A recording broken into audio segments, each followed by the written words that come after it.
Hello, good morning. ഞാൻ doctor Prathapan. ഇന്ന് സംസാരിക്കാൻ ഉദ്ദേശിക്കുന്നത് വയോജനങ്ങൾക്കെതിരെ നടക്കുന്ന കുറ്റകൃത്യങ്ങളെ കുറിച്ചാണ്.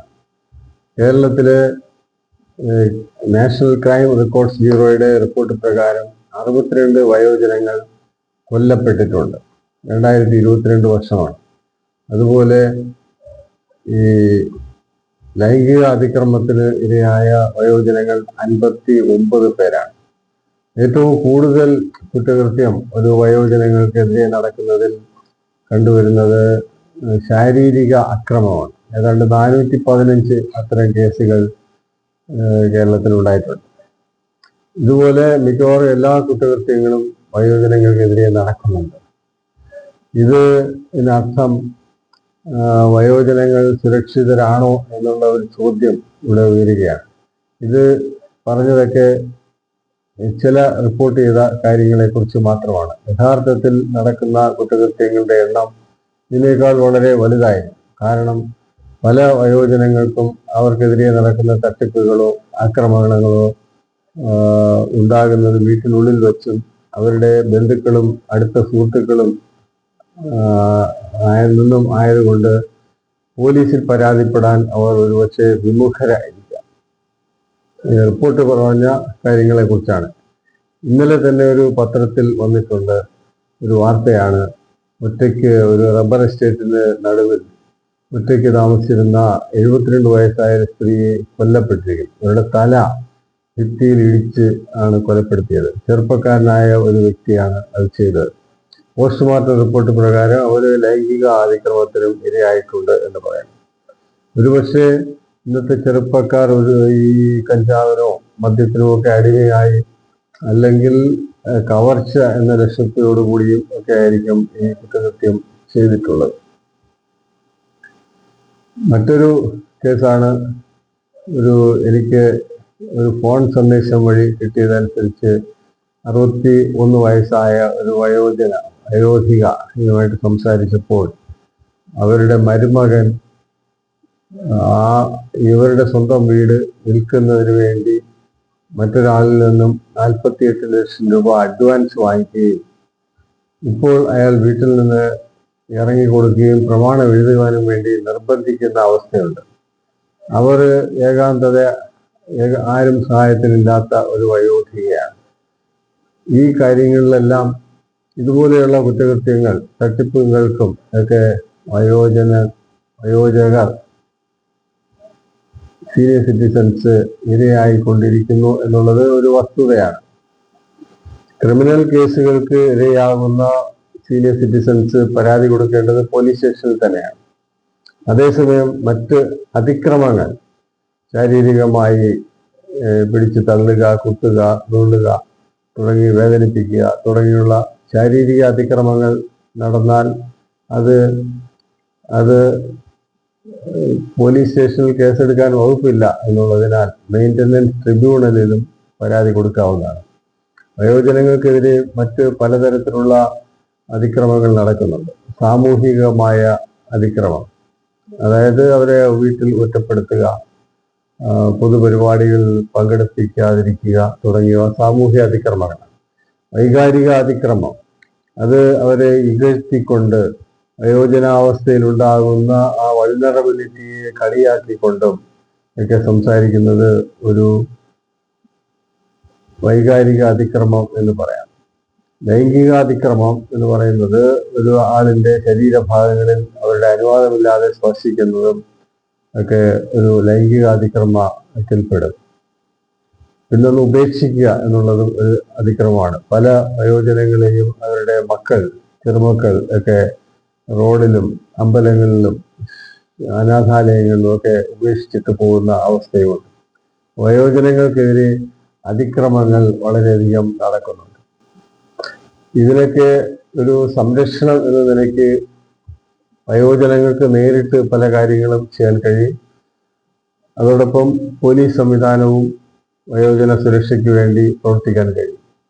സ്വന്തമായി ചെയ്യാൻ കഴിയുന്ന കാര്യങ്ങളിൽ ഏറ്റവും പ്രധാനപ്പെട്ടതാണ് ഒരു വിൽപത്രം എഴുതി വയ്ക്കുക എന്നുള്ളത്. തൻ്റെ കാലശേഷം എൻ്റെ സ്വത്തുക്കൾ ആർക്കൊക്കെ ആണ് പോകേണ്ടത് എന്ന് സുബോധവും ആരോഗ്യവും ഉള്ള അവസരത്തിൽ തന്നെ എഴുതി വയ്ക്കുന്നത് അവരുടെ മരണശേഷം സ്വത്തിനു വേണ്ടി വഴക്കുണ്ടാകാതെ ഇരിക്കുന്ന ഒരവസ്ഥയ്ക്ക് നല്ലതാണ്. രണ്ടാമത്തെ ഒരു കാര്യമാണ്, ഈ അവശതയിലേക്ക് പോകുന്നതിന് മുമ്പ് തന്നെ തൻ്റെ സ്വത്തും